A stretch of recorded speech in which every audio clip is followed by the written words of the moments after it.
when the HOA president ordered me to move my eyesore truck from my own street. She had no idea she was about to learn the most expensive lesson of her life. Picture this.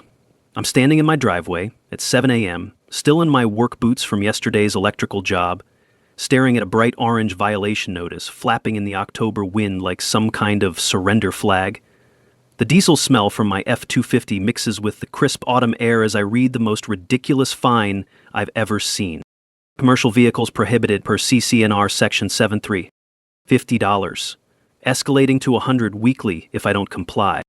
But here's what Brenda Thornfield didn't know when she slapped that notice on my windshield, and trust me, this gets good.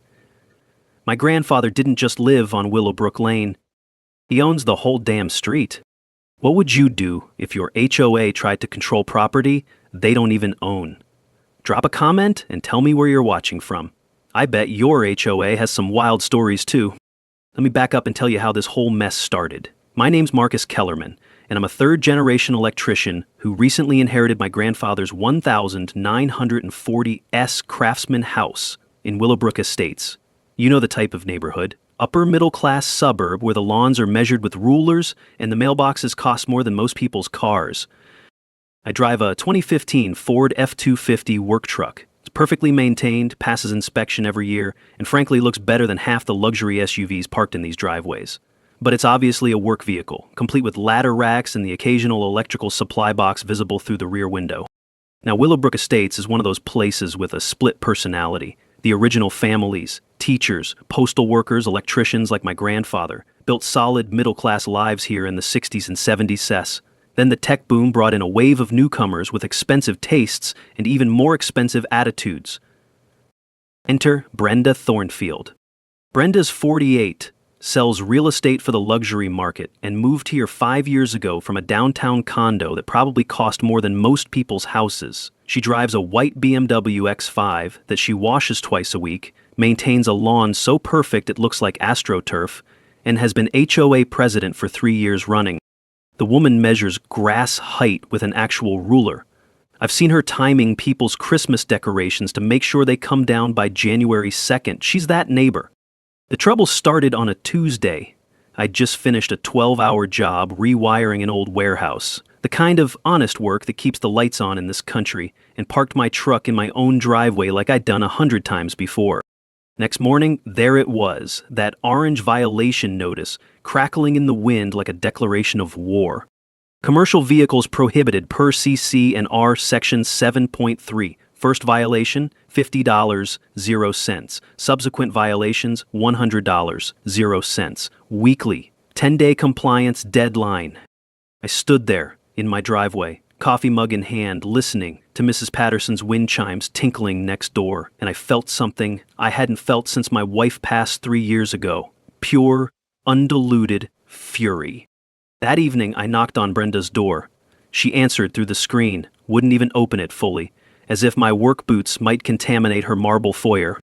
"Rules are rules, Mr. Kellerman," she said, her voice carrying that particular tone people use when they think they hold all the cards.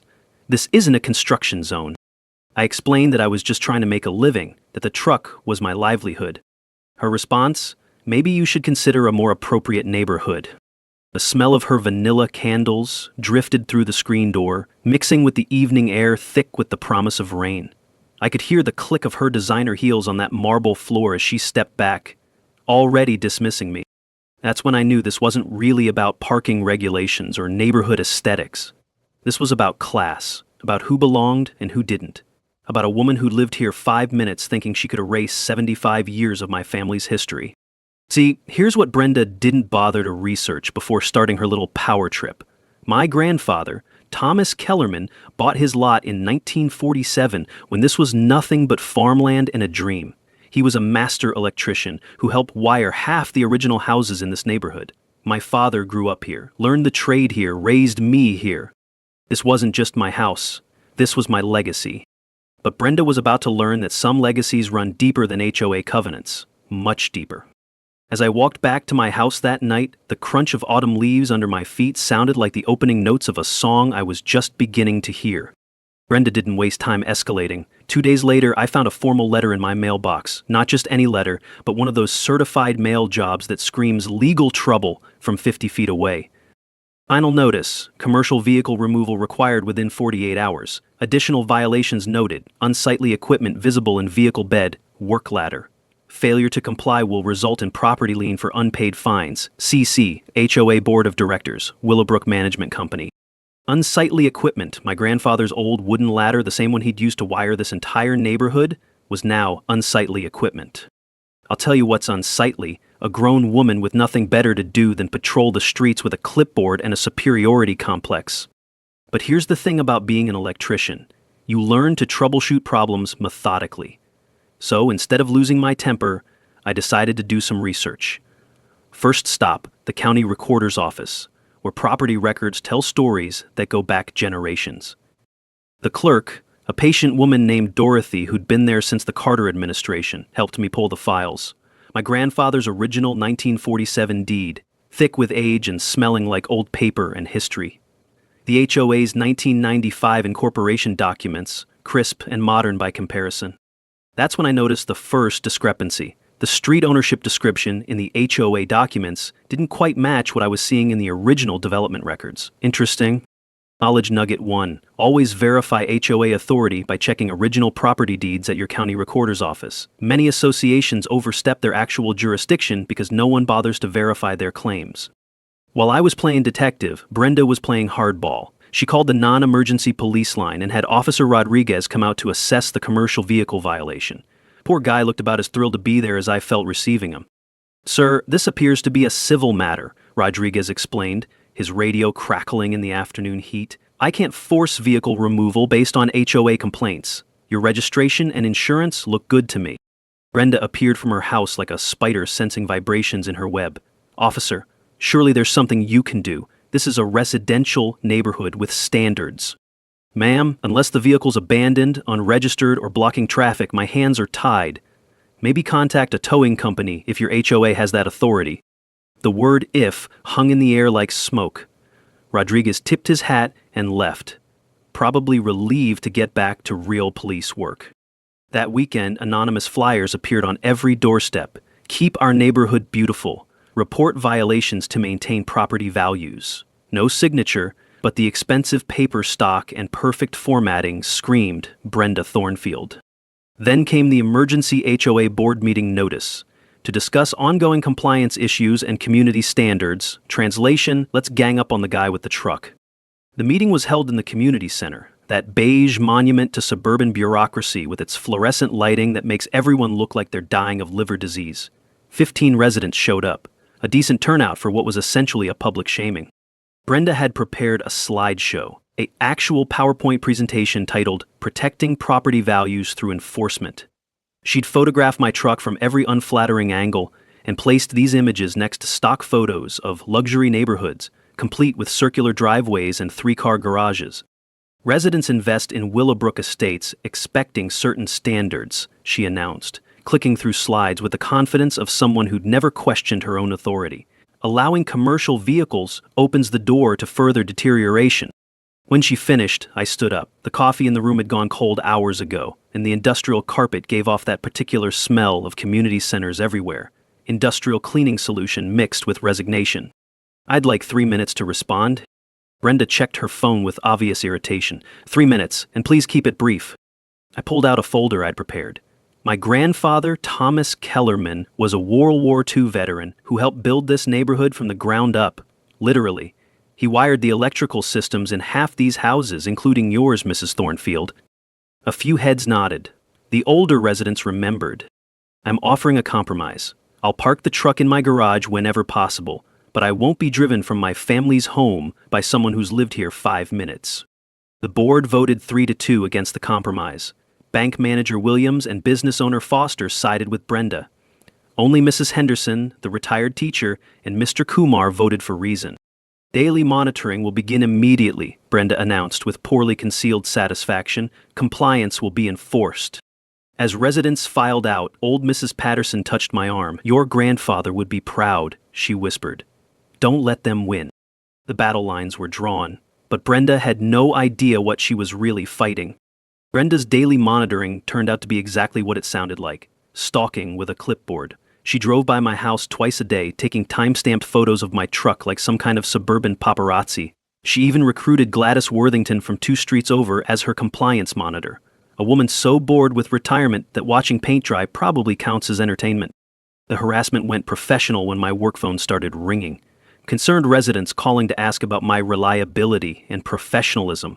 One voice I recognized, Brenda's fake sweet real estate tone, suggested my clients might want to hire more appropriate services. That hit where it hurt. When you're self-employed, reputation is everything. And when Mrs. Goldman canceled a rewiring job because of neighborhood concerns, I knew Brenda had crossed a line from petty to predatory. Time for some counterintelligence. I installed security cameras facing the street. Perfectly legal since they only covered my own property. Within a week, I had Brenda's surveillance scheduled down to the minute. 7:15 AIE on her way to the gym. 6:30 p.m. returning from whatever real estate drama she'd stirred up that day.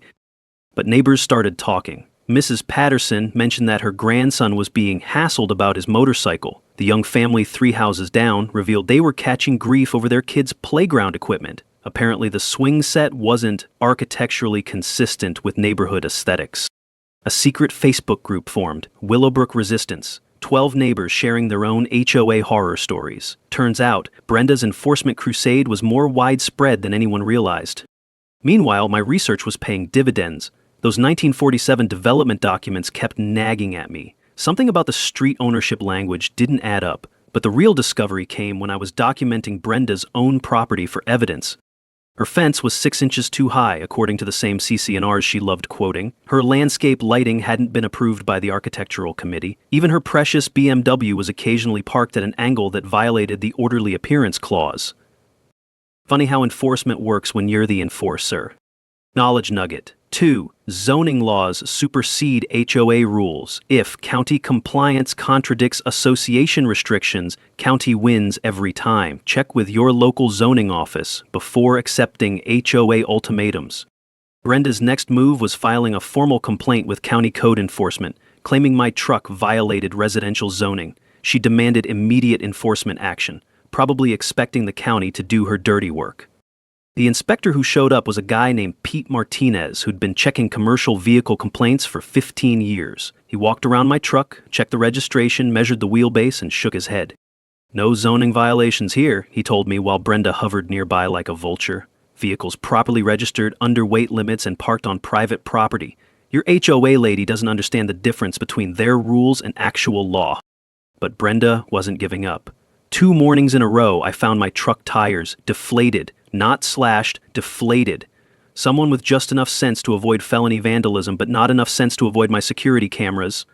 The footage showed a figure in dark clothing creeping around my driveway at 3 a.m.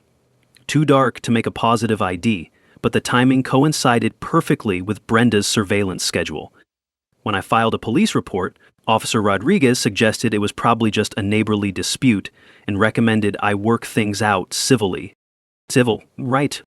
The emergency HOA meeting that followed was Brenda's attempt at a knockout punch. She proposed new rules allowing immediate towing of non-compliant vehicles, suggested hiring private security patrols, and recommended a special assessment to fund enhanced enforcement. "We need to send a clear message," she announced to the packed room, the smell of burned coffee mixing with the tension thick enough to cut with a wire stripper. "Standards matter. Property values matter. Some people clearly need stronger motivation to comply." That's when my lawyer friend Jake called with interesting news from his own research. He'd been digging into original street dedication documents, the legal paperwork that determines who actually owns what in residential developments. "Marcus, you need to see this," he said, his voice carrying that particular excitement lawyers get when they find a smoking gun. "I've been looking at the 1947 development agreements, and there's something weird about Willowbrook Lane." "Weird how?" "Weird like your grandfather didn't just buy a lot on the street. According to these documents, he helped finance the street construction itself. And Marcus, I don't think the street was ever properly deeded to the municipality." The taste of stale community center coffee suddenly got a lot more interesting. "What are you saying, Jake?" "I'm saying we need to do a complete title search, because if I'm reading this right, your HOA has been issuing parking violations on a street they don't control." The fluorescent lights buzzed overhead as the implications hit me. Brenda's little enforcement empire might be built on a foundation of legal quicksand. The HOA board voted for immediate enforcement at their next meeting at 3-2, same split as before. Brenda hired a private towing company on retainer and posted shiny new signs throughout the neighborhood. Unauthorized vehicles will be towed at owner's expense. The certified letter that followed had all the warmth of a tax audit. Final notice, 24-hour compliance deadline. Failure to remove commercial vehicle will result in immediate towing and maximum fines. They came at dawn. I heard the diesel rumble of the tow truck at 6 a.m. and stumbled outside in my bathrobe, coffee mug in hand, to find a guy with Rick's Recovery embroidered on his shirt, hooking chains to my F-250. "Morning," I said, surprisingly calm for someone watching their livelihood get hijacked. "Mind if I see your authorization?" Rick, a decent guy just doing his job, showed me Brenda's signed towing order. I pulled out my phone and started filming. Something about being recorded made Rick nervous. "Look, buddy, I'm just following orders here," he said, unsnapping the chains. "But maybe I should call my boss real quick." While Rick was on the phone, Brenda appeared from her house like she'd been watching through the curtains, which she probably had. "Is there a problem?" she asked, already knowing the answer. "No problem," I replied, still filming, "just documenting everything for my attorney." Rick hung up and shook his head. "Boss says to leave it alone for now. Too many questions about jurisdiction." The word jurisdiction hit Brenda like cold water. For the first time since this whole mess started, I saw doubt flicker across her face. But if Brenda was good at anything, it was doubling down on bad decisions. That afternoon, she posted on the neighborhood Facebook group with photos of my truck and the caption, "Rules for everyone else? Some residents think they're above community standards." The post exploded. Supporters praised her dedication to excellence. Critics pointed out that her own property had violations. The comment thread turned into a digital version of the Hatfields and McCoys. I kept my mouth shut and kept building my case. Every harassment incident documented, every threatening letter filed, every neighbor's story of selective enforcement carefully recorded. Jake's surveyor friend, Tom Brennan, offered to do a professional property assessment for free. Tom had been surveying residential developments for 25 years and knew exactly what to look for.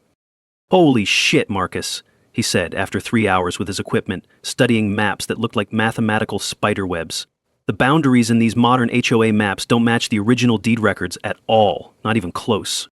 Knowledge nugget 3. Property surveys can reveal easement rights and ownership boundaries that override HOA authority. Many associations operate on assumptions rather than actual legal documentation. The Willowbrook Resistance Facebook group was growing. 23 members sharing stories of Brenda's enforcement campaigns. Countergroup formed. Maintain Our Standards, with exactly 8 members, 7 of whom seemed to be Brenda, posting under different names. The neighborhood barbecue that weekend felt like a peace summit in a war zone. Longtime residents clustered around the grills, shooting nervous glances at the newer families who huddled near the gazebo. Kids played together like nothing was wrong, but their parents were choosing sides. Brenda's overreach hit new heights when she demanded I remove all commercial materials from my property. This included basic tools, work boots I'd left on the porch to dry, and electrical supply boxes I kept in my garage. "Your property has become a de facto commercial operation," her latest letter declared. "Daily fines will apply until full compliance is achieved." She was claiming neighbor complaints about constant traffic, which was ridiculous since I work on site at client locations, not from home. That's when Jake called with the bombshell. "Marcus, sit down for this one," he said, his voice tight with excitement. "I found the original 1947 development agreement in the state archives. Your grandfather didn't just fund street construction. He retained ownership rights. Willowbrook Lane was never actually deeded to the municipality." The words hit like lightning. What does that mean? It means the current public street isn't public at all. The city accepted maintenance responsibility through a separate agreement, but ownership never transferred. According to these documents, you inherited more than just your grandfather's house. How much more? "Marcus, you own 847 feet of residential roadway. The entire length of Willowbrook Lane belongs to you." I sat in my kitchen, staring at the security camera monitor showing Brenda's evening surveillance drive, and felt the world shift beneath my feet. Every parking violation, every harassment campaign, every threat, all of it happening on property I owned. The smell of rain drifted through my open window, mixing with the distant sound of kids playing in the street. My street. Brenda's little enforcement empire was about to discover what actual authority looked like. The document spread across Jake's conference table told a story that would make Brenda's head spin. Original 1947 development agreement, municipal maintenance contract, property surveys spanning 7 decades, and there, in grandfather's careful handwriting, the signature that changed everything. Thomas Kellerman, developer and primary financier, Willowbrook Lane Construction Project. My grandfather hadn't just bought a house in a new neighborhood. He'd bankrolled the entire street construction, retaining permanent ownership while allowing the municipality to handle maintenance through a separate service agreement. "This is incredible," Jake said, adjusting his reading glasses for the 3rd time. The city assumed ownership based on their maintenance responsibilities, but legally, the street never transferred. It's been sitting in your family for 78 years. The implications hit like dominoes falling. Every HOA parking restriction on Willowbrook Lane was legally meaningless. Every violation notice Brenda had issued was harassment, not enforcement. Every threat about towing was intimidation based on authority she didn't possess. I owned the street. Not just my driveway, not just my property line, the entire 847 feet of asphalt where this whole battle was being fought. Jake, what does this mean for all the fines and threats? Legally unenforceable. The HOA's jurisdiction extends to individual properties, not the street itself. Brenda's been issuing parking tickets in your driveway, essentially. The emotional weight was overwhelming. Vindication mixed with responsibility. My grandfather's legacy was bigger than I'd ever imagined, but now I understood why he'd fought so hard to build something lasting here. We verified everything twice. Municipal Legal Department confirmed the oversight. 78 years of administrative assumption without actual ownership transfer. City records showed maintenance agreements but no deed transfer. The HOA had never bothered to verify their authority because nobody had ever challenged it. "Why keep this quiet for now?" I asked. Jake leaned back in his leather chair, the late afternoon sun casting long shadows across the legal documents. "Because revelation timing matters. Let them keep digging their hole deeper. Document every bit of harassment. When we drop this bomb, we want maximum impact and bulletproof legal protection." The power dynamic had completely flipped. I wasn't a defensive victim anymore. I was the ultimate authority over the neighborhood's main thoroughfare. Every car, every visitor, every delivery truck operated on my property with my implicit permission. But more than that, I held the key to Brenda's credibility. When this truth emerged, her entire enforcement campaign would be exposed as elaborate harassment based on non-existent authority. The strategic implications were staggering. I could legally authorize any parking on my street. I could restrict access if I wanted. Hell, I could probably charge parking fees if I felt vindictive. But that wasn't the point. This was about justice, not revenge. "How do we handle the revelation?" I asked. "Carefully. Build an ironclad case first. Document every harassment incident since day one. Calculate financial damages, lost work, legal fees, stress, costs. Then, we choose the perfect moment for maximum community impact." That night, I stood in my driveway looking down Willowbrook Lane with completely different eyes. The street lamps grandfather had probably helped plan. The sidewalks he'd watched children play on for decades. The trees he'd seen grow from saplings to the mature oaks that now filtered moonlight across the asphalt. This wasn't just about parking violations anymore. This was about protecting a community legacy that Brenda's petty tyranny threatened to destroy. The security cameras captured her evening surveillance drive right on schedule. She had no idea she was trespassing on my property, documenting her own harassment campaign, building the case that would eventually destroy her credibility. Tomorrow, I'd start planning the revelation. But tonight, I'd honor my grandfather's memory by doing what he'd always done, protecting this neighborhood from people who mistook authority for wisdom. The October wind rustled through the oaks he'd planted, carrying the sound of children's laughter from houses he'd helped electrify, in a community he'd helped build. A community I now had the power to protect. Building a bulletproof case required the right team, and I was lucky enough to have friends who understood both justice and expertise.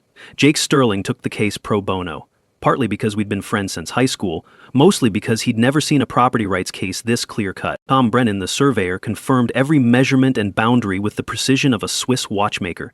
"Marcus, in 25 years of residential surveys, I've never seen documentation this ironclad," he said, adjusting his transit equipment in my front yard. "Your grandfather was meticulous about legal protections." Mr. Patterson from next door revealed 40 years of postal service experience had taught him plenty about property law and neighborhood politics. I delivered mail to your grandfather for 15 years, he told me over coffee that smelled like morning possibilities. Tom always said this street was special. Now I know why.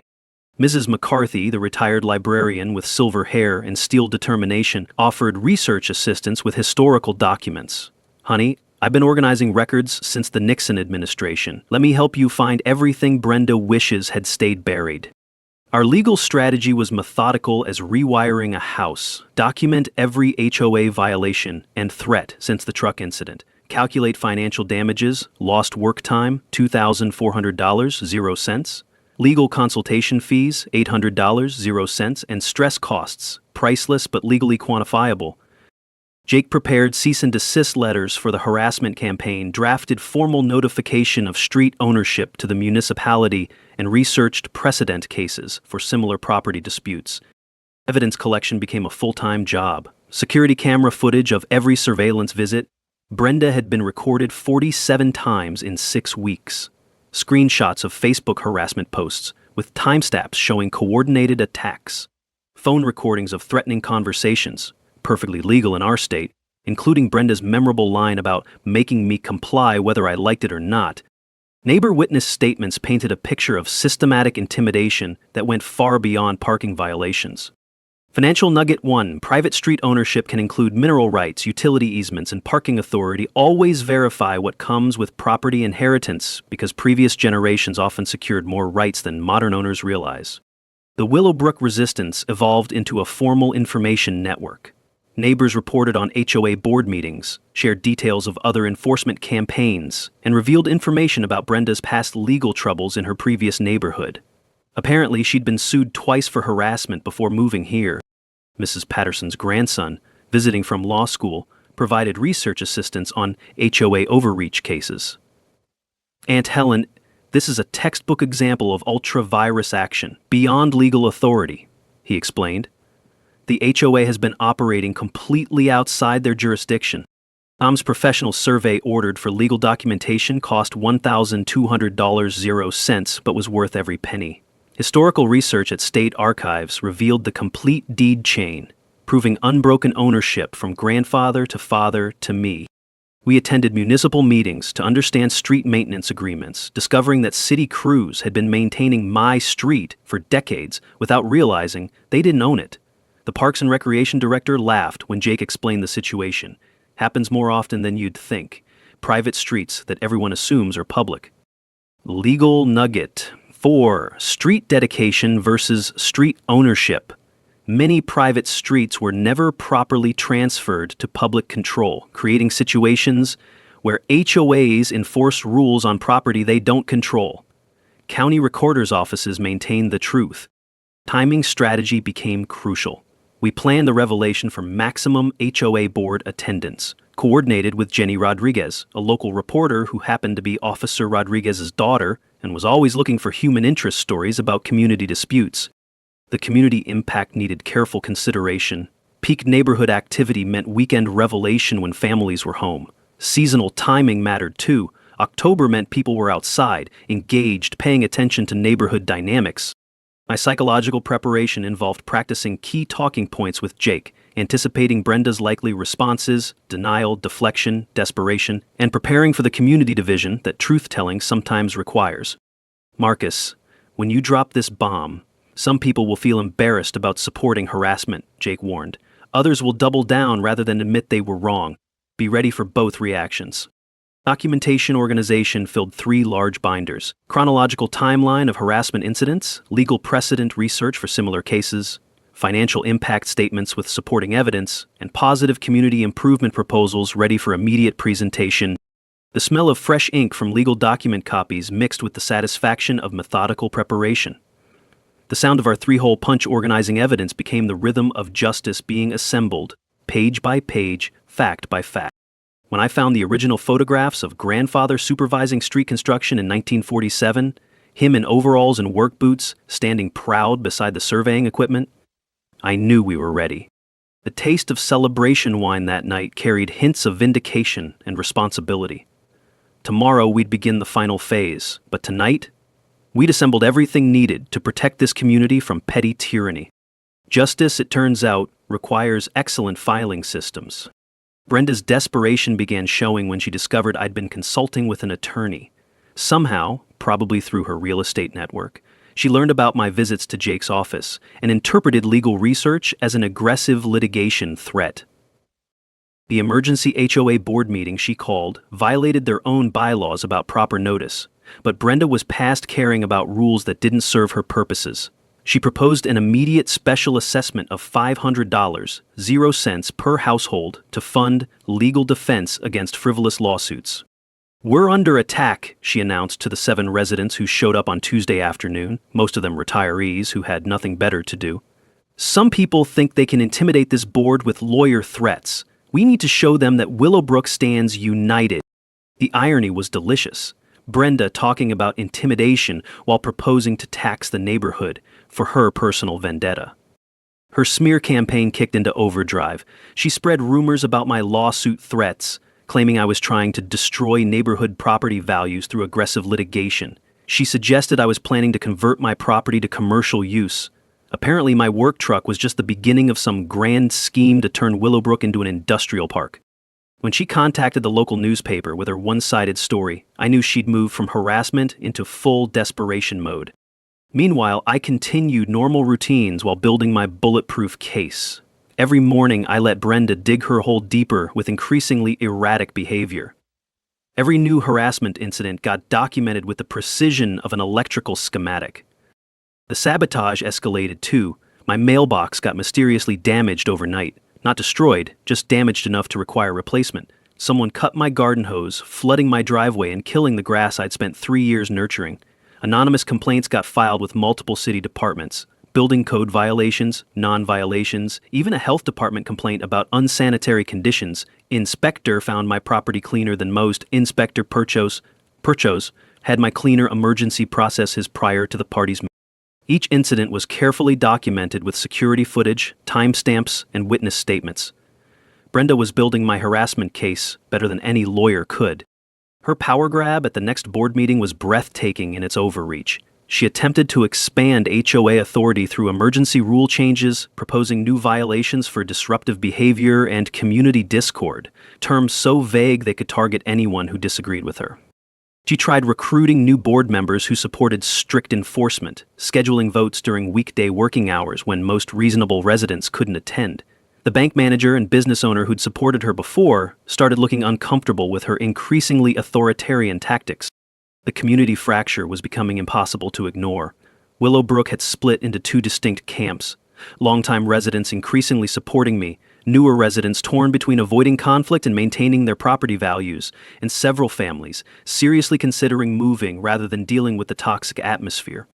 "This used to be such a nice neighborhood," Mrs. Patterson told me while we watched Brenda drive by for her evening surveillance run. "Now people cross the street to avoid taking sides." Brenda's legal maneuvering revealed her fundamental misunderstanding of actual authority. She consulted with the HOA's attorney about removing problem residents, received proper advice about enforcement procedures and jurisdiction verification, then completely ignored the guidance in favor of more aggressive tactics. Any twist, when Brenda filed a formal police complaint claiming I was harassing her with security cameras, Officer Rodriguez had to explain that cameras pointing at my own property were perfectly legal. "Ma'am, he's documenting activity on his own driveway. That's not harassment, that's evidence collection." My growing support network organized neighborhood watch volunteers to monitor additional sabotage attempts. The informal security network protecting other targeted residents showed community solidarity, building against HOA overreach. Jake advised that timing was right for revelation. All documentation was organized and legally vetted. Community support was prepared for public disclosure. Our media contact was ready for the human interest story that would expose Brenda's harassment campaign. "Marcus, she's given us everything we need," Jake said, reviewing the latest complaint filings. "Excessive fines, property damage, workplace harassment, filing false police reports. This isn't civil enforcement anymore, this is persecution." The morning frost on my damaged mailbox caught October's sunlight like diamonds on evidence. The sound of water rushing from my cut garden hose had been replaced by the smell of fresh paint while repairing vandalism damage. The feel of supportive handshakes from neighbor allies reminded me this battle was bigger than one man's parking space. Brenda had pushed this conflict far beyond parking violations into something that threatened the entire community's peace. Her enforcement empire was about to discover that real authority doesn't come from intimidation, it comes from law. And I held legal title to everything she'd been trying to control. Brenda's final gambit was as desperate as it was revealing.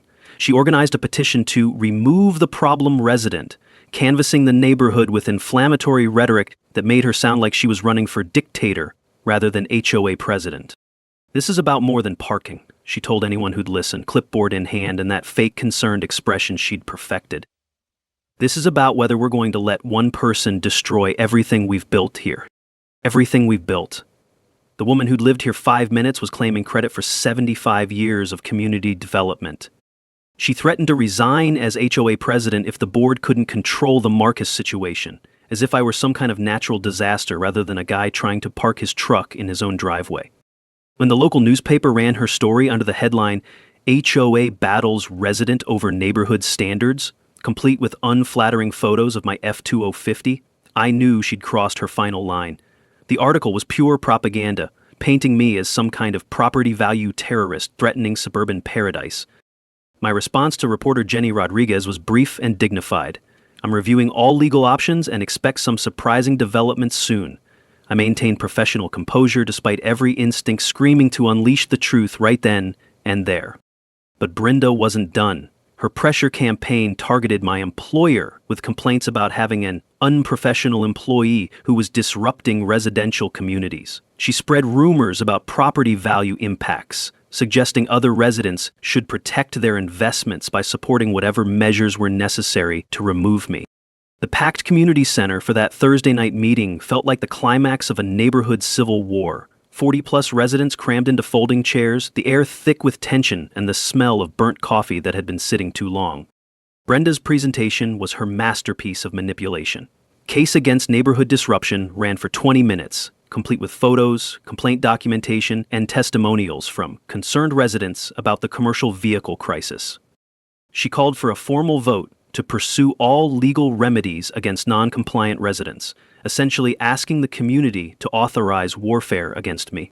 I intended, but didn't defend myself. Not yet. I took careful notes on every accusation and threat, observed which residents supported reasonable discussion versus blind enforcement, and allowed Brenda to fully commit to her aggressive position. Jake sat in the back as my legal observer, documenting threats and harassment statements while recording the meeting with proper consent notifications. He identified potential witnesses for our upcoming revelation and made notes about Brenda's increasingly unhinged rhetoric. Mini twist. The turning point came when Brenda made her ultimate threat. If Marcus Kellerman won't comply voluntarily, we'll make him comply through whatever means necessary. Some people only understand force. The room went silent. Even her supporters looked uncomfortable with language that sounded more like extortion than community governance.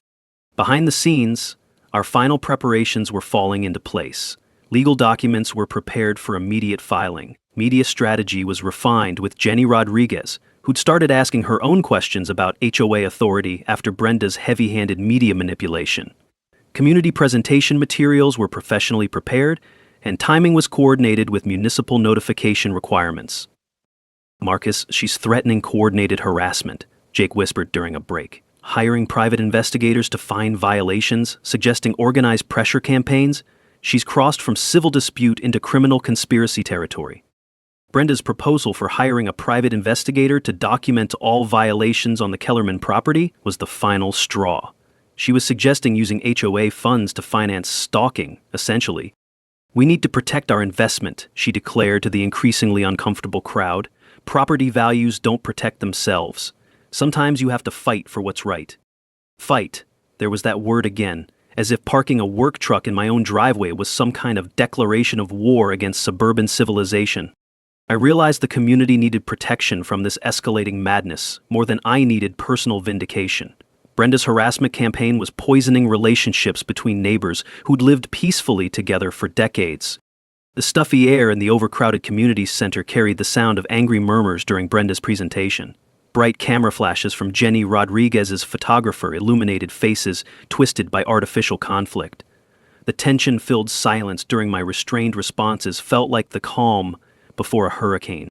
Walking home that night, I made the final decision. Justice delayed was community peace denied. Brenda's enforcement empire needed to end before it destroyed relationships that had taken generations to build. Next week's regularly scheduled HOA meeting would feature a revelation that would change everything. Not just for Brenda, not just for me, but for every resident who'd been intimidated into silence by petty tyranny masquerading as community standards. The October wind carried the scent of coming rain and the promise of truth finally told. The regularly scheduled HOA meeting that Tuesday night drew the biggest crowd in Willowbrook history.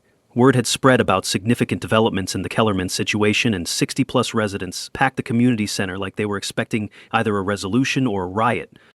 I'd requested formal agenda time through proper channels. No emergency meetings or procedural tricks, just honest community discourse. Jake sat in his usual spot as legal observer, folder thick with documents at his side.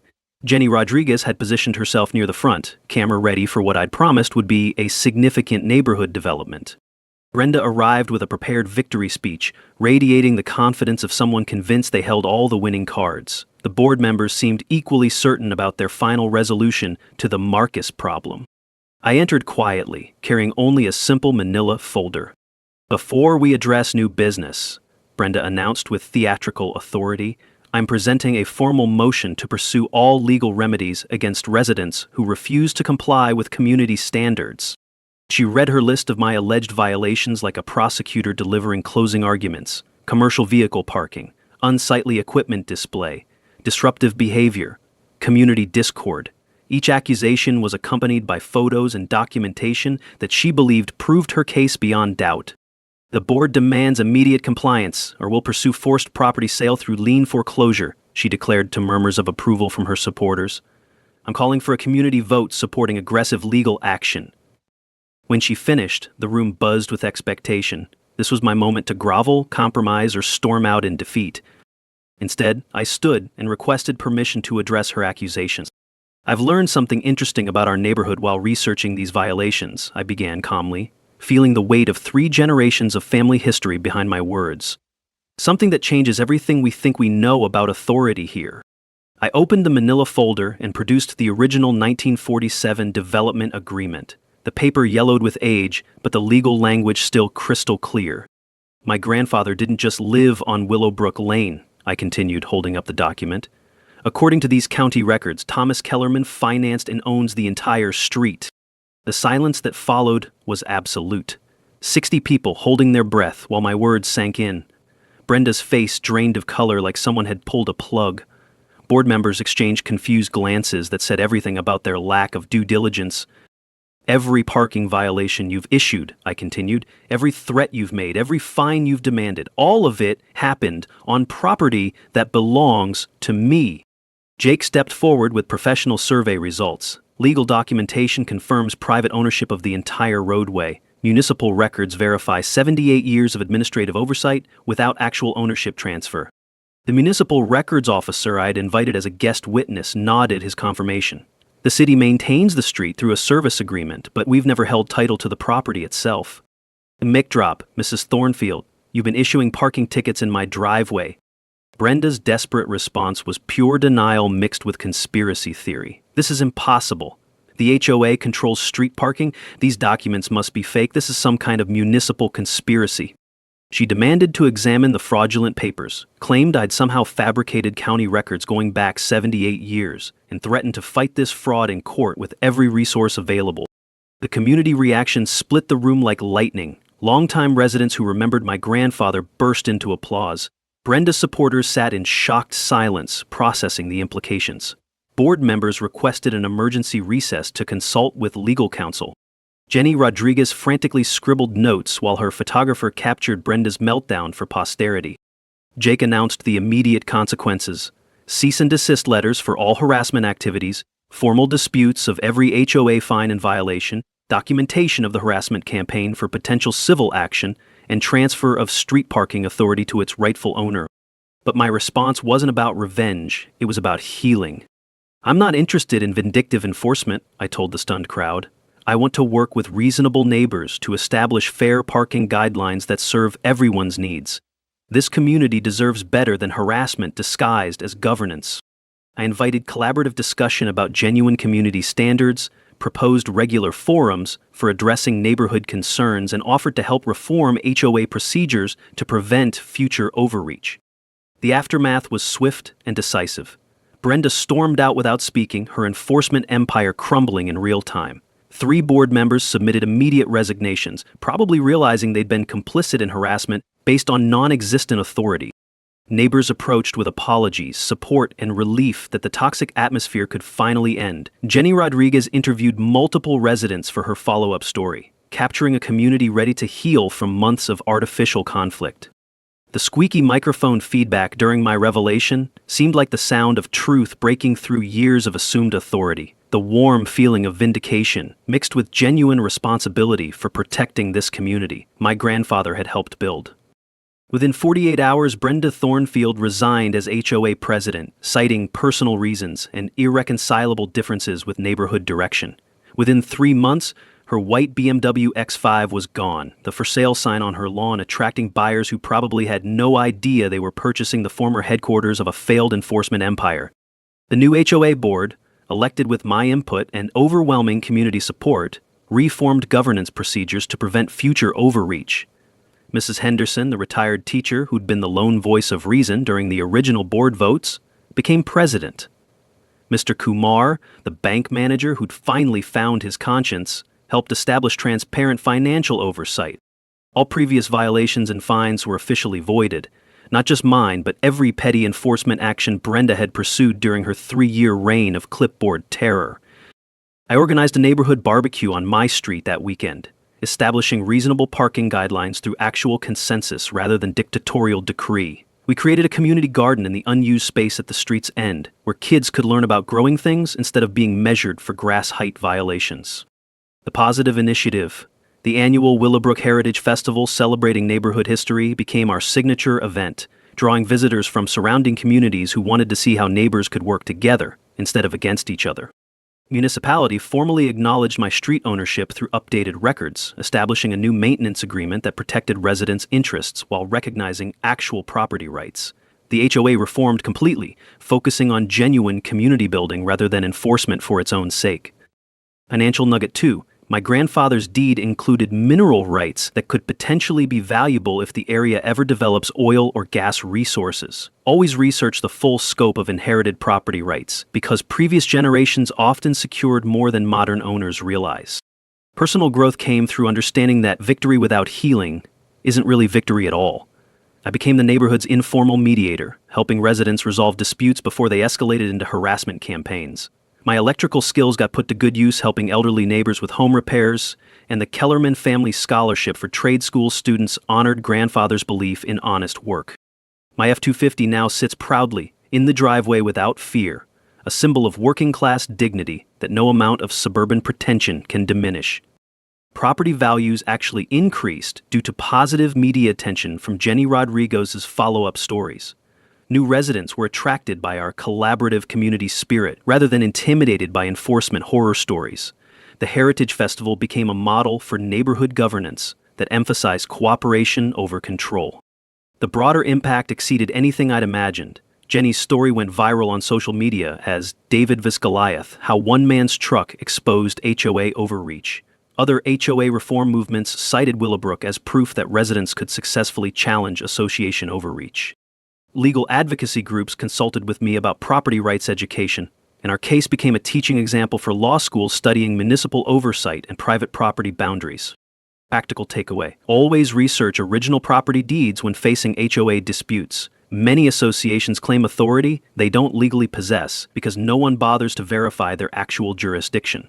Standing in my driveway this morning, watching kids play in the street garden grandfather's vision had made possible, I finally understood what he'd really built here.